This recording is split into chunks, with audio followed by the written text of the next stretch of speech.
collapse of a community. A small conspiracy subreddit is rocked by a revelation no one saw coming. The man the community was named after had been arrested while trying to meet an 11-year-old girl for sex.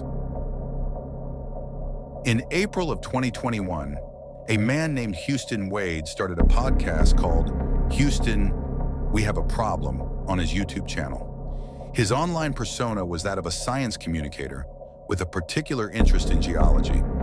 On YouTube, he described himself as a scientist specializing in geology and astrophysics.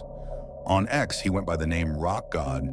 He flirted with sponsoring treasure hunts on his Patreon. He occasionally played GeoGuessr on Twitch. Those topics didn't generate much engagement. The podcast only really found success when he began evangelizing AMC and GME meme stocks. Houston was unusual among meme stock influencers because his politics were firmly on the left. Over the next few years, he built a small but loyal following. Most videos pulled between 2,000 and 8,000 views, though the very first episode, Market Fuckery, eventually passed 60,000. A few months after starting the podcast, he created a subreddit r/Houston Wade. Even years later, its meme stock origins were still visible in the rules. Be cool. Don't be a dick, unless it's to short shills. If you'd ever heard of r/Houston Wade before, it was probably around or shortly after the 2024 election. Political posts from the subreddit began appearing regularly on Reddit's front page, seemingly out of nowhere. Early breakout posts reflected mainstream liberal anger with a populist edge. After Trump's victory, allegations of election fraud also gained traction. People noticed. In an r/out-of-the-loop thread discussing the sudden rise, commenters speculated it might be the result of a Russian troll farm, amplifying conspiracies to sow division and make the left look bad. Even Houston Wade himself seemed confused. He commented that a month earlier, the subreddit had about 3,000 of his YouTube viewers. Suddenly, it had more than 20,000 users. He said he had no idea what had put the Reddit algorithm on steroids. What most of those new users didn't know was that Houston Wade's online persona wasn't the full story. In reality, he was a man in his early 40s living on Bainbridge Island, Washington, an affluent area directly across Puget Sound from Seattle. He lived with his dog, Monkey Butt Destroyer of Worlds, and his cat, Chalupa Batman. Contrary to his online image, he worked as a server at a local pizza restaurant. In 2018, he accused a local contractor on Facebook of being a rapist and a pedophile. Those allegations led to a defamation lawsuit.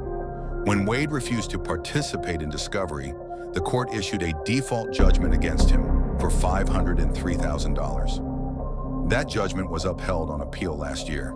The entire saga was documented in uncomfortable detail by a YouTube channel run by someone his community referred to as the Stalker. There was also a hate subreddit dedicated to him, though much of its content spiraled into old meme stock drama. None of that mattered anymore.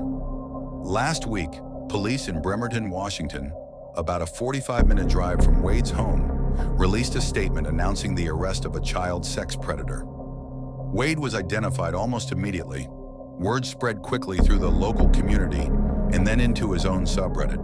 The first mention appeared buried in the comments of a post about a suspicious con trail. Not long after, a dedicated post was approved. The arrest came at the end of a lengthy sting operation led by NCIS. Bremerton is home to a major naval installation, and according to the charging documents, the scope of the evidence left very little room for doubt. Then came the collapse. Some users denied it outright. They said the haircut didn't match. They said he wasn't shaved like that. They called it a hatchet job. Others confirmed it was real. They shared statements from his brother. They said they lived in the community and knew him personally. Then came the conspiracies. What if he was framed? What if someone impersonated him on the apps? What if the police weren't in on it, but were still wrong? Some insisted they wouldn't believe police evidence in this day and age. Others said they hoped he was innocent, even as the evidence piled up. A few shifted their focus elsewhere. His pets had been taken to the Kitsap County Humane Society. Then came the posts that snapped the illusion completely. The ones saying there was no debate, that the evidence was overwhelming, that the man the subreddit was named after had been excited about raping a child. Mods tried to hold the pieces together. One admitted the truth. The subreddit wouldn't last forever.